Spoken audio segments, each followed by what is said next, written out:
हमारी बुद्धि विकृत है क्योंकि इतने विचारों का बोझ है।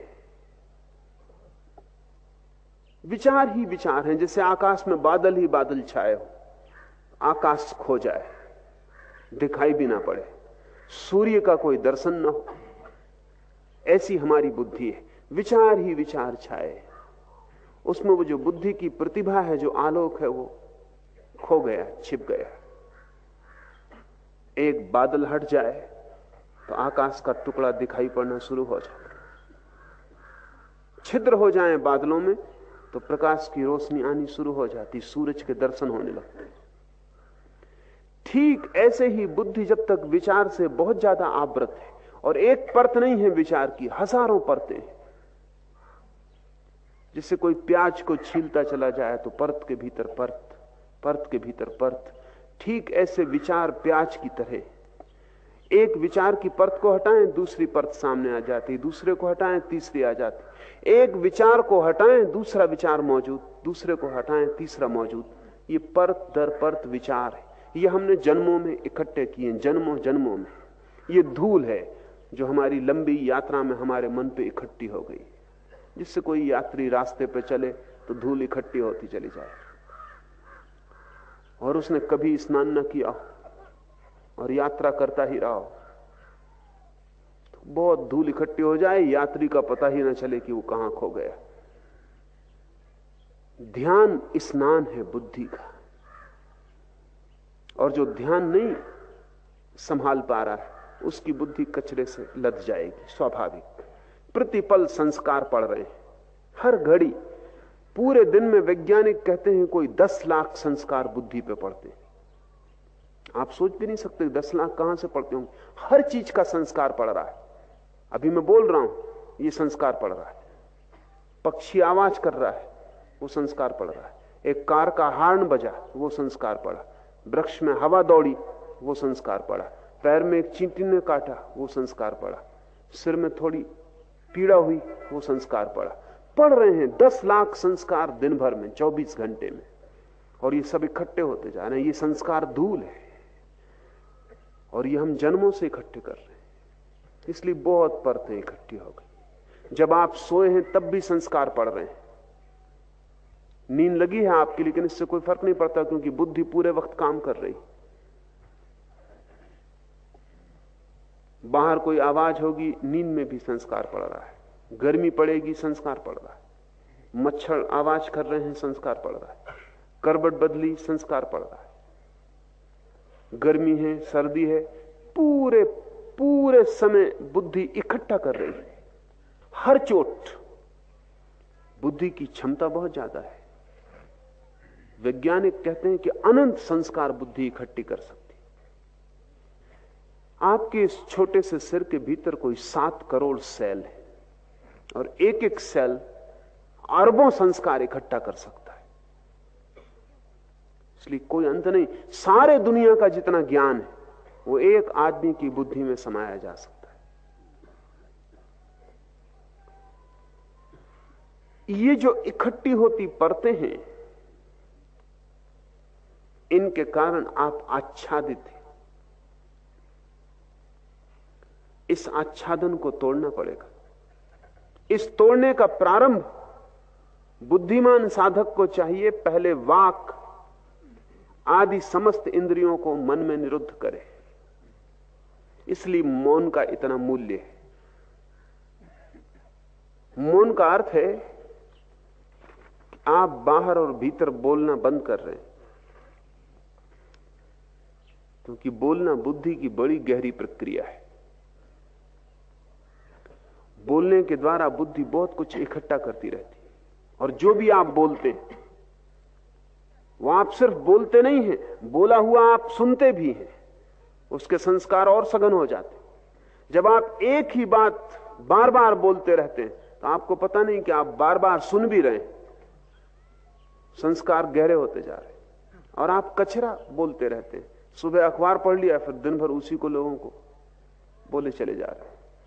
कोई व्यर्थ की बात जिसका कोई भी मूल्य नहीं, जिससे किसी को कोई लाभ नहीं होगा, उसको आप बोले चले जा रहे हैं। अगर आप अपने 24 घंटे का विश्लेषण करें तो आप पाएंगे कि 99% तो कचरा था। जो आप न बोलते तो किसी का कोई हर्ज ना था। ध्यान रहे, जिसे बोलने से किसी को कोई लाभ नहीं हुआ है, उसे बोलने से हानि निश्चित हुई है। क्योंकि न केवल आपने दूसरे के मन में कचरा डाला है, जो कि हिंसा है, जिसका कोई मूल्य नहीं है, वह आप बोल के दूसरे के मन में डाल दिए। और जब आप बोल रहे थे तो आपने फिर से सुन लिया है, वह आपके भीतर दोबारा गहरा हो गया, उसकी फिर से संस्कार पड़ गया, फिर कंडीशनिंग हो गई। अगर आप एक असत्य को भी बार बार बोलते रहें तो आप खुद ही भूल जाएंगे कि वो असत्य है। इतने संस्कार भीतर पड़ जाएंगे कि वो लगने लगेगा सत्य। एडोल्फ हिटलर ने कहा है कि कोई भी असत्य को सत्य करना हो तो एक ही तरकीब है, उसे बोले चले जाओ। दूसरे ही मान लेंगे ऐसा नहीं है, आप खुद भी मान लेंगे। आप अपनी जिंदगी में देखें, कई असत्य आपको सत्य मालूम पड़ने लगे, क्योंकि आप इतने दिन से बोल रहे हैं कि अब आपको भी स्मरण नहीं रहा कि पहले दिन ये बात असत्य थी। बहुत बार संस्कार पड़ जाने से गहरे हो जाते, लीक बन जाती। पहला काम है साधक के लिए कि वो वाणी को संयत कर ले, वही बोले जो बिल्कुल अनिवार्य हो, अपरिहार्य हो, जिसके बिना चल ही ना सकेगा। ये दुनिया बड़ी शांत हो जाए अगर लोग अपरिहार्य को बोले, व्यर्थ को ना बोले। व्यर्थ को बोल के बड़ी झंझट में पड़ते हैं, क्योंकि बोल के आप ही थोड़ी बोलते हैं, दूसरा जवाब भी देगा। थोड़ा आप सोचें कि अगर आप संयत रहे होते, मौन रहे होते, तो कितने उपद्रव आपके जीवन से बच गए होते। बोल के आप न मालूम कितने उपद्रवों में पड़ रहे हैं, फिर उनको बचाने के लिए और बोलना पड़ता है, फिर ये सिलसिला बढ़ता चला जाता है। एक विशियस सर्किल, एक दुष्ट चक्र है जिसका फिर कोई अंत नहीं। इसलिए साधु चुप हो जाता है, उतना ही बोलता है जितना अनिवार्य है, और उतना ही बोलता है जिससे किसी का हित हो सकेगा, अन्यथा मौन रह जाता है। वाणी को जब आप बाहर से रोकेंगे तो भी जरूरी नहीं कि भीतर रुक जाए, क्योंकि आप दूसरे से न बोलें तो खुद से बोलते रहते। बैठे हैं और खुद ही से बात चल रही, ये खुद ही से चलने वाली बात भी संस्कार निर्मित करती है। क्योंकि जब आप अपने से बोल रहे हैं तब भी मन सुन रहा है, और जो भी आप बोल रहे हैं उसकी आप लकीर जोर से खोद रहे हैं अपने भीतर। खुद से भी बोलना बंद करें। वाणी बड़ा उपद्रव है, जरूरी नहीं है कि उपद्रव ही हो, हमने उपद्रव बना लिया है। भीतर भी धीरे धीरे बोलना बंद करें, चुप्पी साधें, मौन को फैलने दें। जितना जितना मौन फैलेगा उतना उतना मन विसर्जित होता चला जाए। जैसे जैसे मौन घना होगा वैसे वैसे बादल तिरोहित होने लगेंगे, जगह जगह से छिद्र टूटने लगेंगे और रोशनी भीतर की आने लगेगी। धर्म का, सारे धर्मों का आधार मौन है। महावीर 12 वर्ष मौन रहे। बुद्ध ने अनेक अनेक दिन मौन में बिताए। जीसस बोलने के पहले मौन में चले गए। उनका अवतरण हुआ जब वे परम मौन की अवस्था में थे।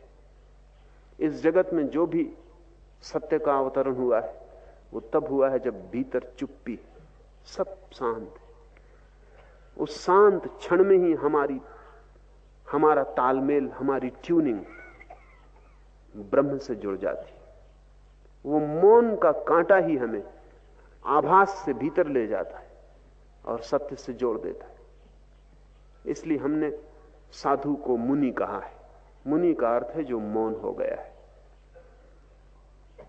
जो भीतर चुप हो गया है। असल में वही बोलने का अधिकारी है जो भीतर चुप हो गया हो, क्योंकि उसके बोलने का कुछ मूल्य होगा, क्योंकि बोलने का अर्थ होगा उसने कुछ जाना है जिसे वो दे रहा है।